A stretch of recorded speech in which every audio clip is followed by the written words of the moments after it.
my womb, trusting the faith. Hello, everyone. Welcome to this week's episode on the Healing Her Story podcast. My name is Reba Jean-Paul. I'm a trauma-informed somatic practitioner, coach for women, and host for your show. Today, I am just feeling those really warm, nourishing, tingling feelings all over my arms and a little bit in my heart as I am getting ready to welcome today's guest. Today's guest is a very special guest to me. She is someone who I greatly look up to and someone who I have been following for years now, specifically with the work that I do with sacred plant medicines and as well as with the work that I do with women. I have sent several women to this person as they were looking for more information and education in their motherhood journey. And I have also gone to her to receive information for my own journey as well.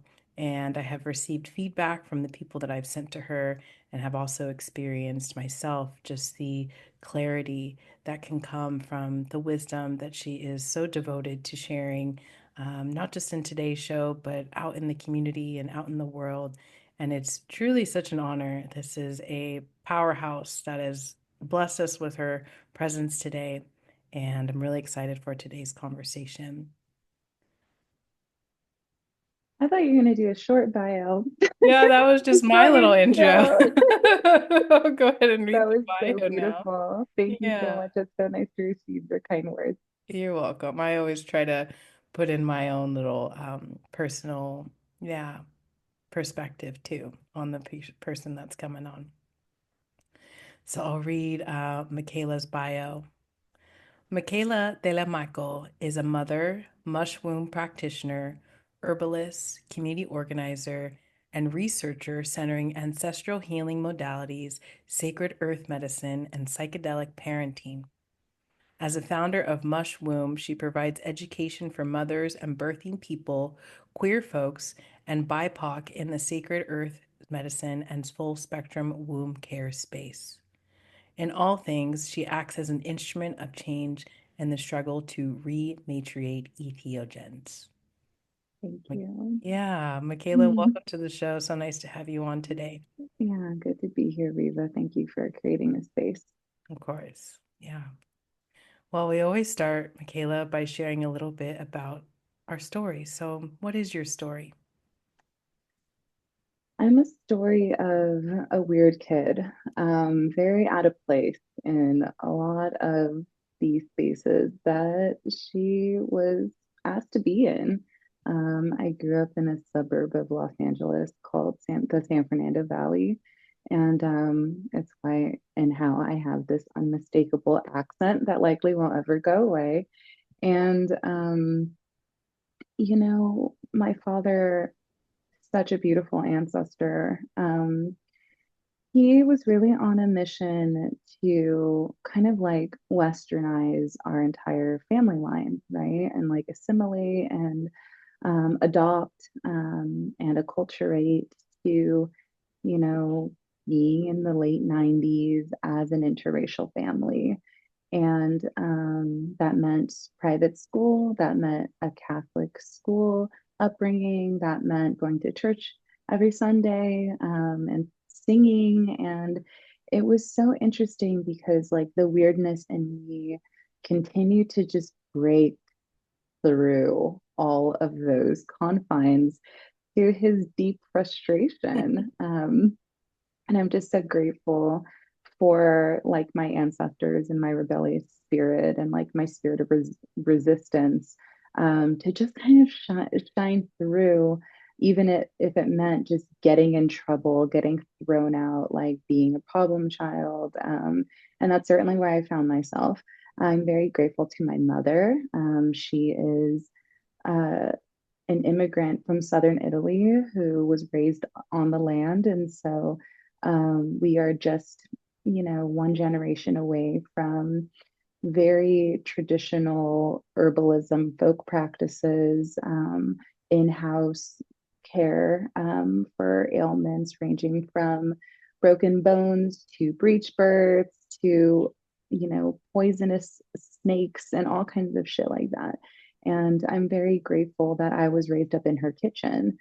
She was mostly a stay-at-home mom. And so, yeah, I was doing most of the, prep work in her kitchen, going to go pick the herbs and chopping certain vegetables and picking parsley and just building an intimate relationship with herbs and plants as food and getting very connected to like nourishment in that way and not just caloric nourishment but like what it means to prepare food for a family and to create a home like that.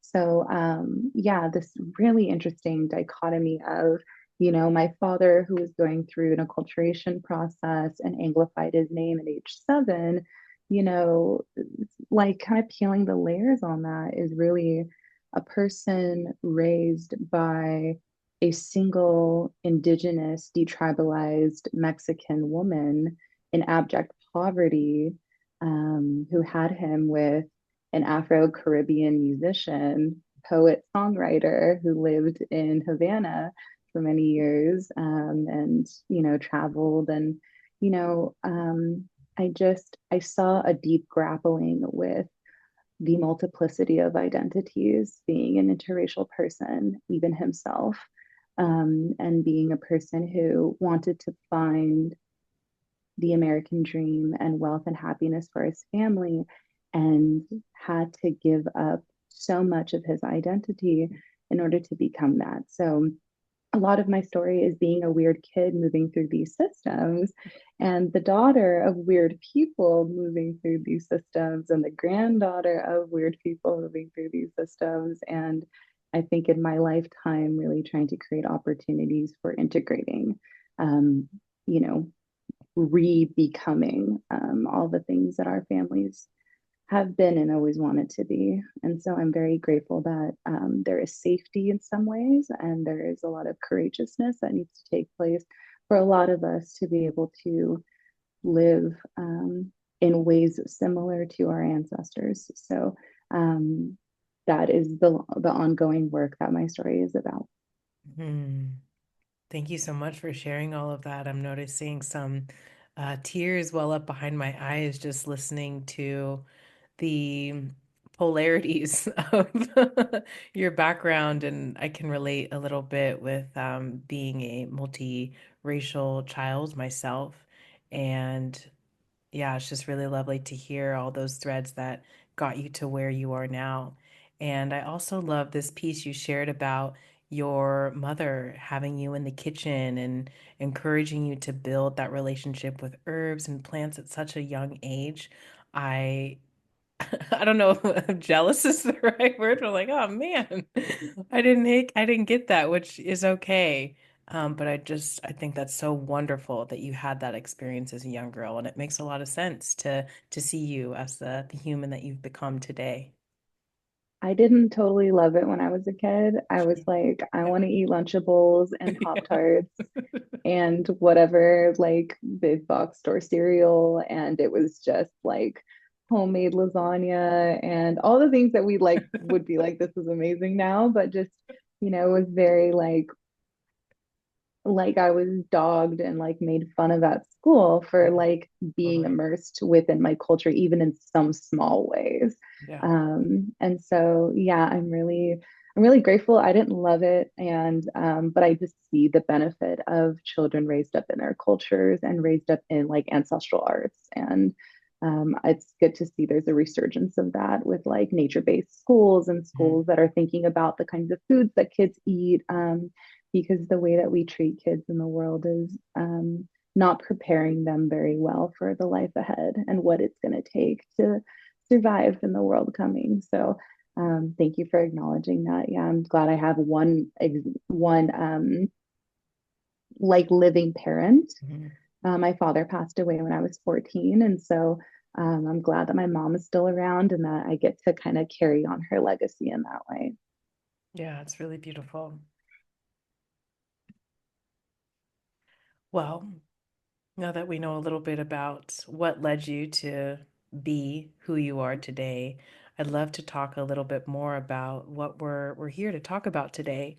Mm-hmm. And as we were getting ready to record the episode, I had shared somewhat vulnerably and just in a very real way that as I was preparing for your episode, listening to some of your other interviews, I noticed myself um, bumping up against these programs and these beliefs that aren't even necessarily mine.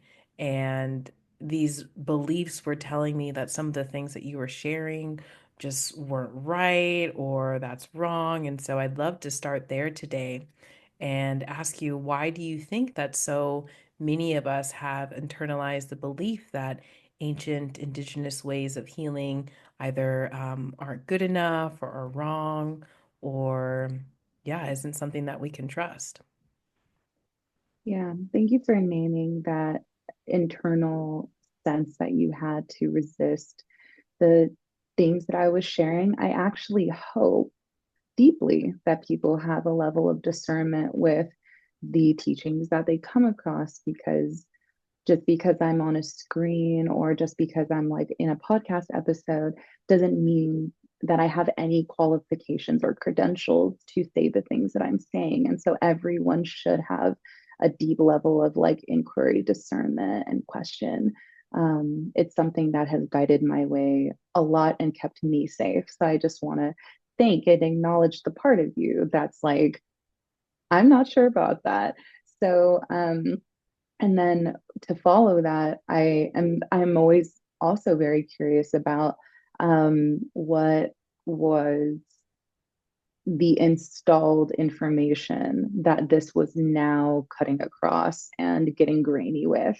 Mhm. And that to me is like an important inquiry. Is like, where do we learn the things that we know, and who do we trust, and what knowledge bases do we adhere to and care about, and what ways of knowing do we acknowledge as valid Mhm. and as the most important to listen to. And so, empirical knowledge, knowledge that comes from higher education, knowledge that comes from books, reading, book smarts, and things like that, have their important place in how we discern and come across information.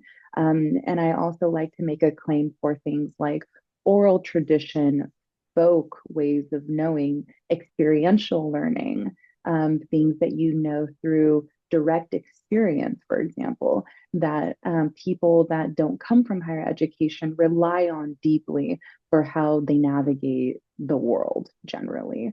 And so there is an important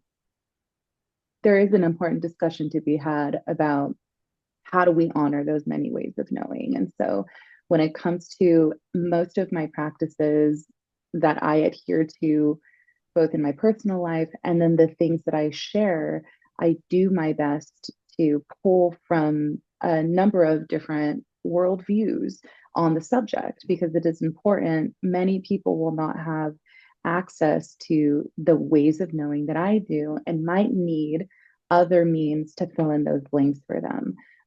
So without completely saying like, fuck Western conceptions about knowledge, I like to meet people where they are. And that sometimes means that like folk based knowledge, traditions, and indigenous ways of healing and knowing. And also to mention that indigenous is like a homogenizing word that somehow like clumps a varied group of people with very different worldviews all together. So I literally only come from a very like specific worldview in that and in my lineage and in my parents' lineages. So it's also good to like have a grain of salt with like, oh, indigenous based healing practices, because it's like, well, which ones are we talking about and what part of the world? And how does that relate to me as maybe someone who's like from Ireland? Like, is the medicine system relative to where I'm from? So I think the important things here are like, what way of knowing is this information coming from? Is this empirical based study, observational knowledge? Is this direct experience, anecdotal knowledge. What part of the world is it coming from, and what coloring that worldview? And then how is it even culturally competent to me? So when I speak about my use and advocacy and education around psilocybin mushrooms for as an ally for birthing people, cycling people, humans of all kinds, I draw my conclusions based in what I've been taught through direct experience, through elders, and then through the empirical knowledge that is available on psilocybin mushrooms, which there is quite a lot now, which is wonderful. And so my work as a researcher is like pulling those threads together. So I've written, 52-page ebooks. The Entheogenic Earth Medicine Assisted Motherhood Guide is one of them that I wrote back in like 2022. And then this latest research project, the Mothers of the Mushroom Project, is actually trying to take real world lived phenomenal experience, direct experience, and data collecting en masse so that we can create empirical knowledge through like turning those real world experiences into data points that now we can look at as stats. So it is citizen science, and that has its place in the world of science generally. And it actually is how the scientific community gets to pivot and look at some of these outer edges of inquiry. So psychedelics, motherhood, parenting, family life, plant medicine. Does it belong with families? If we are just looking at empirical knowledge now, there's very little. But if you look at anthropological information and as told by generations of people, then we see that one system kind of knows quite a bit on the subject, and one is just learning to understand. But there's a reason for that. And I think when we talked pre this interview, what are those things that gave us the cue to question or be concerned? And mothers eating mushrooms, mothers taking any kind of drug, really got centered a lot, especially for women of color during the drug war and all of the propaganda that went around crack moms, crack babies, like that being such an ugly, like horrific visual for mothers that altered their state of consciousness. Where at the same time, we see maybe like moms with a glass of wine, and like that somehow is like socially acceptable. And now, even this psychedelic exceptionalism, which means all drugs are still bad, except psychedelics are like cool, becoming cooler now. Yeah. So, like, we're even seeing that with like the microdosing mom. Yeah. And even within that, we have a subsect of like, well, it's only okay if you're microdosing, but if you're like high dosing or eating, journey size, having journeys experiences within the home, that's where we draw the line. So it's like, you know, this is really nuanced and it's always changing and it's changing generation for generation. But I have to give it up to the cannabis moms for sure, because like we're standing on the shoulders of giants. Like moms have been smoking weed since the 5th century in China, Wow. like a long That's a time to long time. ease the pains of childbirth. Like this is old shit. Wow. And like in, the 60s, the 70s, like during the love revolution, like moms are smoking hella weed. There's blotter babies. There's kids that are conceived on acid. Like there's kids that ate their mom's mushrooms when they were 5. Like, this shit is just kind of coming into the mainstream because people like Michael Pollan are on Oprah. Right. So, you know, people like me are being seen as like less like I don't know, dangerous, I guess. But what makes me kind of upset is that the movement of mothers who lean on plant medicine is becoming highly fetishized Mm. at the same time that, like, in some corners of the world, mothers having a relationship to psychedelics is becoming grounds for like removing their children from them in Wow. custody case, Wow. which happens often. And that story, that forcible removal of children from houses whose mothers ingest hallucinogens Mhm. is as old as Indian removal for peyote, for other sacred earth medicines here in the Southwest. Mm. So it's a perpetuation of a harmful thing.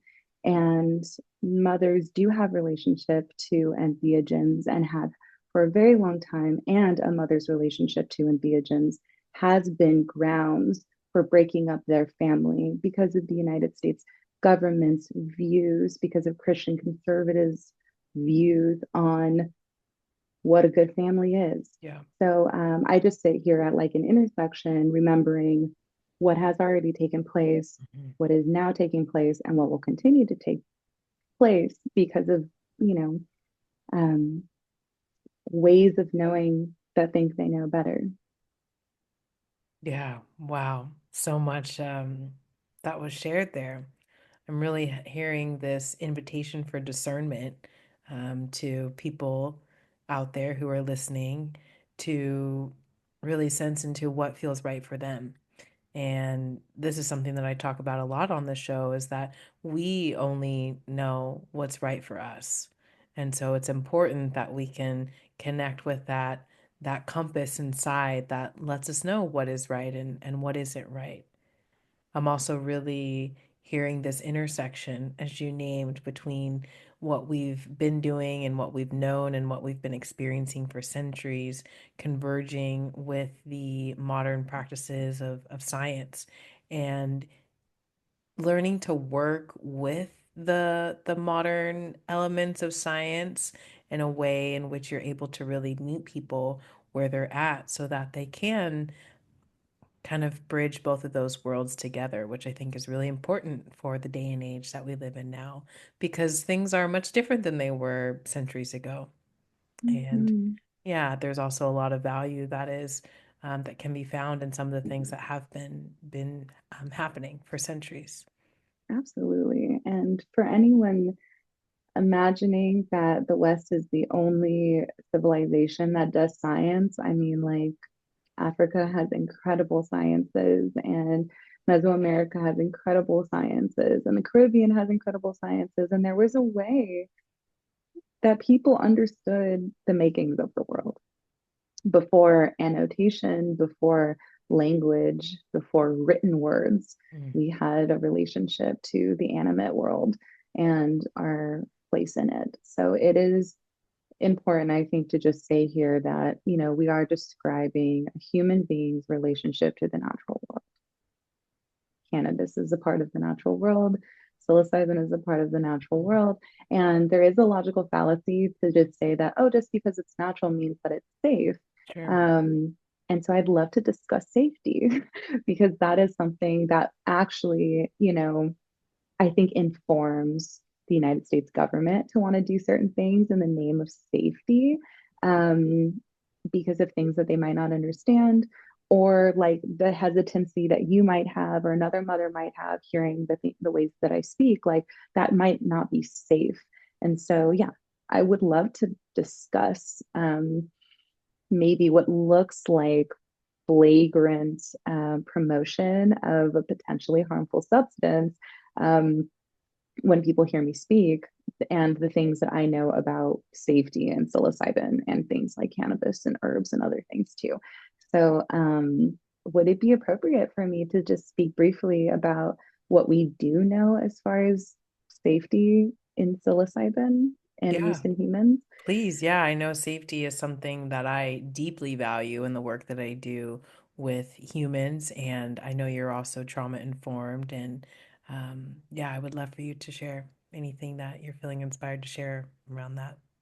Yeah. So, and I love that you come from this background of like this internal sense of safety and also discernment and like knowing when things feel right and not. And so I was at a point in my life, in my pregnancy journey, that I wasn't sure either. Like I had a relationship with psilocybin mushrooms, and I'm a now pregnant body that I'm now learning what pregnancy is like in my body. And so, can this helpful ally be woven into this like changing woman phase. Like, can it come with me for the ride? I didn't know if it was safe for them to come on the boat with me. And I think that's a reasonable question to ask. And that's what most people in the survey were like looking to figure out was, are mushrooms safe for pregnancy, breastfeeding, and postpartum? And that's really what Mothers of the Mushroom is like centered to try to like get an understanding about. That's actually like kind of our focus is like understanding the safety profile of psilocybin mushrooms at this gestational period because it is a sensitive time, and it is also a time where mothers and birthing people and birthers of all kinds like are constantly ridiculed about how we approach and what we engage in during that. So, like psilocybin mushrooms, are like, oh my God, how dare you? And I'm like, well, let's just look at what we know about psilocybin safety profile. So, what I love is that, yeah, like psilocybin as a substance has been put through scientific rigor along with other like psychoactives. So we have certain tests to understand toxicity. There is one test in particular that I learned about in high school called the LD50. And the LD50, for those that are not maybe familiar with the LD50, is a test to generate like a lethal response in a population of lab animals, which is like so sad because it means that they have to kill half of them. How much of this substance would it take to kill half of our subject? That's the LD50, life death 50. So, or lethal dose 50. Mhm. So, when psilocybin mushrooms is stacked up against other psychoactive substances, and some of which are used very routinely in obstetric practice, like aspirin and morphine during epidural. We have caffeine, we have nicotine, we have mescaline. So, in mescaline producing cacti, so like peyote and San Pedro, cannabis, LSD, and psilocybin mushrooms, psilocybin and mescaline stack very close up to the top at the highest safety profile of any of those aforementioned chemicals. So that's very hopeful, at least Very. if we're looking at death as a toxic endpoint. It's rather challenging to get there with psilocybin and mescaline, which Hmm. is huge. Which also tells us some really interesting things about the cultures that have fostered relationships with these medicines. Not every single culture works with them in gestation, but a lot do. A lot won't break the relationship between mother and mushroom, even if there is pregnancy, even if we're in postpartum. In Hmm. fact, in the Imam guide that I wrote, I talk about peyote's relationship to postpartum and how it is intricately woven into the pregnancy experience and how it's intricately woven into the postpartum experience for even practical uses like increasing breast milk production. Hmm. So, like, these medicines do have some cultural place in the gestational world. And so, we do have some examples of psilocybin's use, like in conception experiences, pregnancy, and then in postpartum, even in modernity, like in Colombia, for example, there is a clinic that utilizes psilocybin mushrooms as part of their postpartum depression protocol. Wow. So, and that is backed by indigenous use provisions with the Colombian government. So it's Wow. cool. It's cool. Like we're figuring it out and kind of teasing the things out now, but culturally and in different places around the world in Spanish speaking countries, and in some communities that still have these practices adhered, they acknowledge psilocybin and mescaline producing cacti as generally safe for gestating bodies, which is awesome. And so the LD50 is showing that. And then we've had other testing done with psilocybin that just in some ways just shows that it's safe for adult use. And so, I mean, that gives me, I think, a little bit of ease when coming out with research like this. Because if I was promoting a natural substance that I in any way felt like had lethality or like toxicity or like could cause mutation or something like that, then I would be a lot more like erring on the side of caution. And I do even do that even with the research that I do put out. So it's a pretty safe substance when we're looking at it comparatively to other substances used in obstetrics, which is great. We do have legacies of indigenous use spanning back 5,000 years. So we do have a huge legacy of psilocybin mushrooms' intricate relationship to humankind. And I think to just uh, the last 2 points I'll make on safety are when we did do some surveys to look at mothers who ate mushrooms while pregnant, Mm. um, when they gave us their birth stats, so that's like birth weight, birth age, um, if there was complications, those statistics in that very small population, I want to be very clear that it was a small population of moms. It was like 13 moms that gave us their stats. They did eat a variety of doses of mushrooms while pregnant. When we looked at the data and compared them against national averages, the outcomes of their children in particular did not deviate from national averages. So, without controlling for any other variable, like adding psilocybin to pregnancy didn't radically change the outcomes of births outside of the norm of the nation. And that's a stat that I like want to expand out to see like how does that perform at like 100 kids, 200 kids. So that is the only way we're really going to be able to assess safety in pregnancy for now until science figures out how to get around the ethical part. So that's just my piece on safety. And what I will say is it is possible to have challenging experiences. And so in the survey data, we do showcase what were some of those challenges that people experienced because Right. death isn't the only bad thing that can happen when you take drugs. Right. So you can That's have, true. yeah, you can have like really destabilizing Yeah. experiences. And so we wanted to also highlight, not just the rainbows and butterflies, but also the gray clouds and like the other things that were particularly challenging about mothers' relationships with mushrooms to just be honest and forthcoming with that kind of information. Yeah, I greatly appreciate that. And I'm feeling that tingling sensation again as you've been sharing all of this. And perhaps that's just kind of like my internal system giving me permission to explore this. I'm not a mother currently. I plan to be soon. And I do have a deep relationship with mushrooms. And it's crossed my mind as to, am I going to continue this relationship or what might this relationship look like in motherhood? And so to hear of all of these cases of, it being completely safe, if not even beneficial for many women, it's really really empowering for me to receive all of that. And I hope that maybe it won't land in that way for everyone, but I hope that whatever is shared sparks something within you that can kind of point you in the direction that you might need to go down if you're considering bringing sacred plants into your motherhood journey.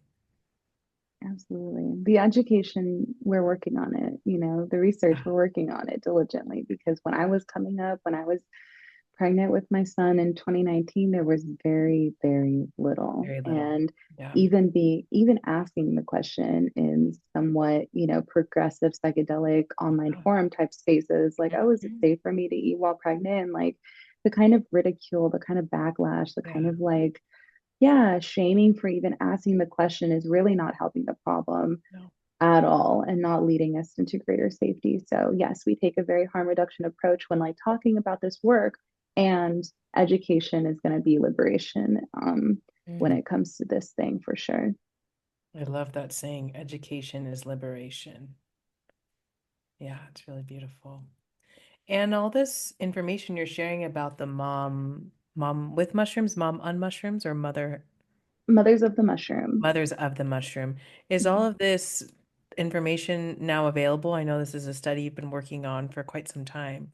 Yeah, the our preliminary paper has been published. Okay. It is available on the mothersofthemushroom.com website. And it also has an audiobook version for Oh, those amazing. people that just like are folding laundry and Yeah. doing regular life stuff. And we wrote the preliminary research paper at a high school grade reading level so that Okay. like most people are very much shut out from scientific empirical knowledge because of the literacy and the language barrier. And Yep. so we really want to make this as accessible as possible for people to digest and understand. And we're going to work pretty hard in the next several months to receive and get more grants and funding and guidance around getting it published into a peer review journal. Amazing. I love that. I'll be sure to include the link for that in the show notes. And if there's any way that I can personally support this movement, I'm in your corner and I you just let me appreciate that. know. And yeah, I think this is really wonderful work that you're doing out there in the world. Yeah, it's my pleasure. It's something I wish I would have had, and I'm just grateful that I knew an abuelita who kind of took me under her wing a little bit in a few ceremonies while I was very visibly pregnant, while my son Right. was, 9 months old, and just really Wow. kind of held me, not just with the verbal permission, but like to be able to come, to be able to sit, to be Right. able to be in a container of traditional mushroom use as a birthing person, as a postpartum mom, and to like receive information and feedback from a medicine woman who is also a mom. Mhm. That's a rare, not, it's not, it wasn't always a rare exchange, but it's becoming a rarer exchange Yeah. now with like less elders, maintaining practices, less young people remembering and holding on to these. So, yeah, it's the movement that we have around sacred earth medicines is less about, in my opinion, for me, like optimizing performance so that I can be in this system better, but to like preserve like cultural Mhm. knowledge and like Yeah. keep things alive and like breathe life into these practices and to like Mhm. remember our songs and to like anchor yeah, anchor in honoring of the sacred earth and our relationship with it. So if that means that like we need to do a peer reviewed fucking study, like I'm down, homie. Like I'm college educated. Let's fucking go for it. But like at the foundation, I'm like a person of the earth. And that's why it's called Mothers of the Mushrooms. Like, God bless Tracy T, who's like the one who gets a lot of shine on like Dr. Phil, because she's, she looks like your typical white lady who's blonde. And like, I'm friends with her. We're cool. It's all good. And like, she's going to go places I'll never be asked to go. But like, moms on mushrooms, like, I'm not on mushrooms. Like, Mhm. I'm not above them. Like I'm of them. Like they made Mhm. me. We make each other. This is a relationship. This is a relationship. So I do my best to try to use language like I'm not using mushrooms. Like I'm with mushrooms. Like I have Mhm. mushrooms in my system. Like that even that language piece of relationship and animism and shared sensual connection is like the meat of the way that we interact with water, the way that we interact with our kids. So Yeah. that means a lot to me, and that's like a worldview that I've had to like kind of remember coming out of Catholicism, coming out of Christianity, coming out of like suburbia, where a lot of that is lost. So I hope that people can remember like these beings are alive. We're alive. We're in relationship. Your relationship's going to look different than mine. Um, I not only like serve mushrooms, like as in from my hands to yours, but also like my hands up to mushrooms. Like I serve you. I'm doing your bidding. Like you told me Yes. what to do. This is what I think you told me to do. Yeah. So I just I pray deeply for, Maria Sabina, the legacy of the Mazatec, the Huirarica Mhm. community, people who've been stewarding mushrooms for a very long time, Yeah. all in Mexico, like Mhm. and a lot of mushroom stewardship in Africa, a lot of mushroom stewardship in Asia and in Okay. like Scandinavia and in like the British Isles and in Ireland and like Okay. Jamaica. And so it's so cool. Like what I love about working with mushrooms and like communing with mushrooms and like sharing education around mushrooms is because they're ubiquitous upon the face of the earth, as in they can be found on pretty much every continent. And so they are like a people's medicine, like they're medicine that we build cultures around that might feel and look a little bit different, but like we are imbibing in similar spaces. And so I just love that it's a very unifying consciousness. And I think it's why they've become so popular here for so many different kinds of people because they kind of belong with everybody, which is really nice. Yeah, thank you for naming that, how it can really be found all over the world. That's so interesting to hear because I know that I have, in my understanding, a lot of it has been based in Mexico. And so it's yeah, it's lovely to hear that it is happening in other parts of the world and has been for a very long time. I think that's yeah, just really opens up a world of possibilities. And yeah, I love what you shared too about this relationship with the plant. And I know when I first started using psychedelics, it was very recreational. And without getting too deep into some of my experiences, a lot of them were positive. And after some time, they'd started to not be so positive, and I was having a lot of what I now know to be traumatic imprints arising in these altered states of consciousness while I'm at some festival or some party or something, and I have no idea what is going on. And I ignored those experiences for many years and still kept trying to use these substances in a way that was recreational, and eventually I had to stop because it wasn't working, and a lot of times it was making things worse. And when I came back to sacred plants, that was one of the main things that I noticed was this need to change my relationship to the substances that I was using. Was I using these substances to escape, or was I using them to enhance? And as I went further along that journey, it's like, am I coming here to take from the plants, or am I coming here to commune and to spend time connecting with these plants? And it has really significantly changed my psychedelic experiences that I have now. And I find I don't even really need to do big doses anymore. I can do a 0.15 microdose and have a very therapeutic and deep experience that gives me exactly what I need. And yeah, I think it's I important, love to that hear that. relationship piece. Yeah, it's Oh, everything. so good to hear that. And how long has your relationship with mushroom been? Like, who introduced them to you? And like, Yeah. So when I first used them, I was 15, very young. mm, And I was with a group of friends, and these friends were much older than I was, and I had no idea what I was doing. This is a very unsafe way to use sacred plant medicines if this is something that you're wanting to do. And I asked them, how much should I take? And they said, oh, take the whole eighth. And I said, okay. So I ate an entire eighth of mushrooms, which is 3.5 grams, for my very first time as a 15-year-old with no preparation or idea of what was going to mm, happen. And I was in a relatively safe enough environment where I was able to have an okay time. I think that I was honestly very overwhelmed, and I kind of blacked out for a piece of it. I don't even really remember.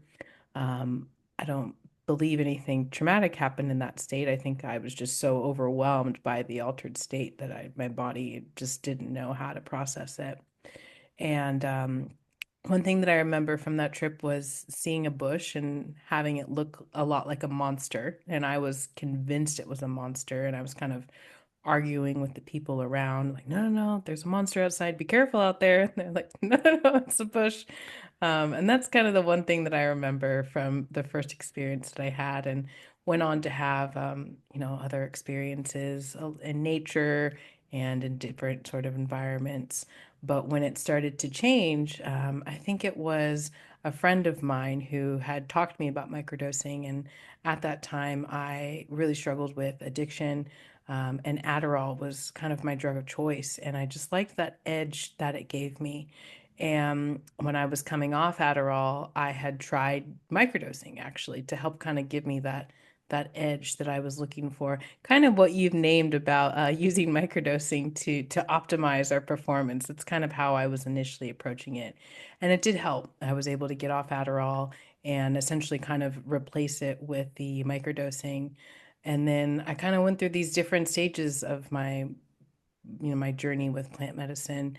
And I found that as I started doing the trauma informed work, I kind of reached another layer of deepening my relationship with the plants. And I noticed those similar tendencies of addiction, of using them to escape and, maybe taking them and going and doing like a workout or like, going and driving, which is not to say right or wrong, but I just noticed that it wasn't quite feeling right.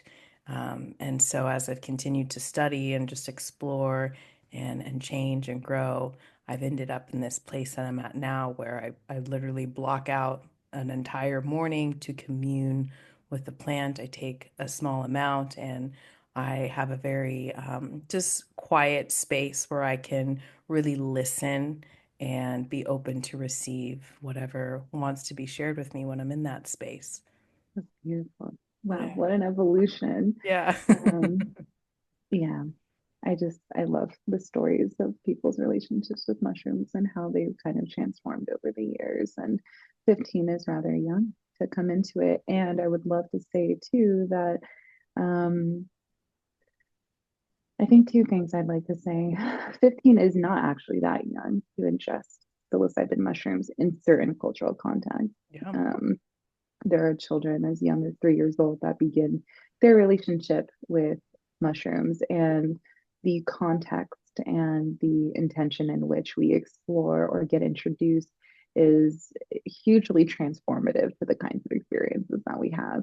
And there has been definitely some concern around, psilocybin in the breast milk and like that's so unsafe. And in fact, that is one of the many ways that some indigenous groups can't speak homogenously, but like from anecdotal experience and from anecdotal information from my sister who lives among the Mazatec, that psilocybin in the breast milk is how children begin their introduction Mm. to like imbibing, digesting through that exposure, through the genius like filtration system that goes through mother.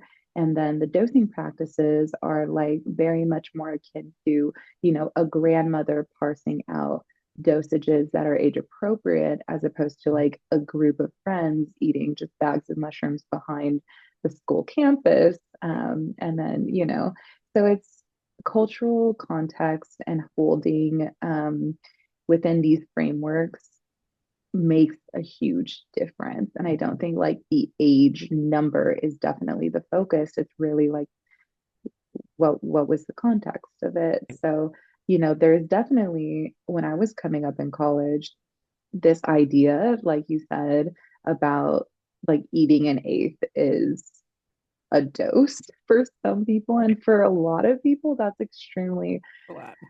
a lot. And for people that are survivors, so I am a survivor of sexual and intimate violence. I am also someone who's dealt with substance abuse as a young person. I have a sensitive nervous system. Like, yeah, 3.5 grams is like a very special amount that, you know, I I don't need to arrive at in order to get insight and to like Right. enter the space of it.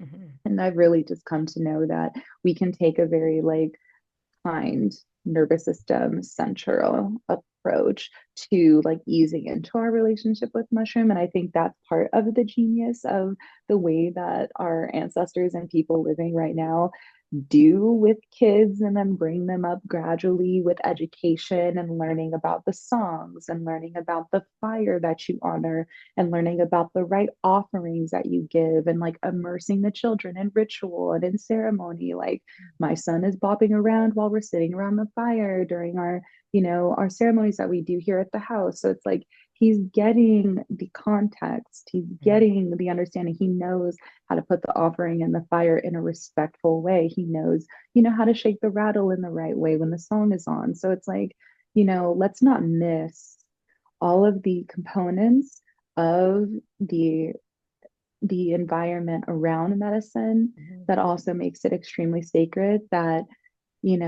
as you said, you give yourself the morning, and that was what feels right for you. And you probably have your own special steps. And honestly, going through those steps, even alone, are beneficial. Mhm. So, what I will say for folks, like with performance and optimization, and like, I don't even want to dog that, because we do live in a world that we have to perform at some Yeah. like inhuman ass level, and we're trying to find a way to exist in that, especially moms with octopus arms and the kids and the food and the making sure that they kind of look okay too, and needing that extra support, I think, is very compassionate. you Mhm. know I never like to shame people for how they want to approach the benefits that mushrooms can provide for them. But what I will say is that there are some helpful measures around the mushroom that can also be of great benefit. So, as a folk herbalist, like learning and knowing that there are very supportive plants that work well with the mushroom that can help support your experience. So, in microdosing, sure, you can just add microdosing to your fucking caseload, but maybe if you had some like herbal infusion of like oat tops and oat straw and like some nettles and maybe a little St. John's wort thrown in and like a rose, and you drink that every day, you're like, damn, Sounds lovely. maybe I can stretch the space between my doses now because I'm getting these other nutritional and nervous system supportive Mhm. needs and hepatic needs met. Like my liver is detoxing properly, and now I have micronutrients I didn't have before, and now there's space between my thoughts. Yeah. So just know that, like, mushrooms, like any other medicine within these frameworks, are like a member of a symphony of helpful practices and experiences, and not the isolated, silver bullet that's going to save the world. It's like our healing with mushroom is going to have to be extremely like intersectional, intergenerational, and interspecies too. And plants and mushrooms work really wonderfully together. Music and mushrooms work really well together. So, like, get on your playlist, get in your art space, like Yeah. get in your creativity. If you can, get in your body space, because mushrooms can speak so beautifully to subtle, beautiful, Mhm. kind, soft spaces. Mhm. And I really struggled with hanging around people that like wanted to eat a handful of mushrooms and like go to the most crowded hippie beach or like go be front row at the rave. And I'm like, yo, like my body might just be built different. Like I want to sit down on the ground and like Mhm. drink like a warm cup of tea and like with like a single candle, and like that Yeah. is the most profound shit like you'll ever put me in. Like I get more insights with a cup of warm tea and just the right music and one little candle. And I don't, you can save your speaker, you can save your lights, and you can save your video screens. Like I'm good. It's actually like when everything around me quiets, that the inner voice of the mushroom really can like be heard better. So I hope that, in this world that we're asking mushrooms to do all the savior things, Right. that us squeezing them into our very loud, tight, rigid world, Yeah. you know, what is that going to do for them? If this is a relationship, can we like make room for them? Can we like listen? Can we ask the question, not what you can do for me, but like, what can I do for you? Yeah. And how can I help create a comfortable environment for you to Mhm. experience the human experience? Mhm. Because they get to be with you, in you, experiencing life from your unique point of view and perspective. So I feel so enchanted by them. I feel so enchanted by this conversation that we're having. And there's so many things to talk about. There's survivorship and like the mushroom, there's the menstrual cycle, there's parenting. How does it all come together? And I just hope that maybe this conversation can send someone on like a little web of exploration, because I'm really grateful that I get to just educate and share about some of the things that I've come to know in this time And I talk about a lot of these other topics too, like survivorship and ethics and raising kids and environmental crisis. And it's a very intersectional healing that our human family is going through right now. So let us not forget all the other pieces we got pulled together. Yes, absolutely. Like you said, mushrooms are not a silver bullet, and